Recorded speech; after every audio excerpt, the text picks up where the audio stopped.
মুসুরির ডালের মিক্স ডাল করব। এই যে মুসুরির ডালগুলো ভেজে নিচ্ছি, ভাজা করে শুকনো লঙ্কা,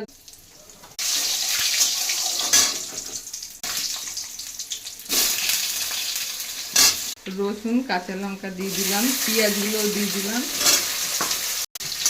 বিনস আর গাজরগুলো দিয়ে দিলাম,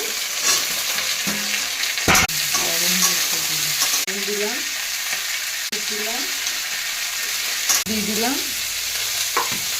তারপরে মটরশুঁটিগুলো দেবো, ধুয়ে রেখেছি মটরশুঁটি দিয়ে দিলাম, ভেজে ধুয়ে রেখেছি দিয়ে দিলাম, একটু চিনি দিলাম, টমেটোটা দিয়ে দিলাম, একটু গরম জল করে রাখবো, দিয়ে দিলাম, দিয়ে একটু ঢাকা দিয়ে রাখবো। মুসুরির ডালের মিক্স ডাল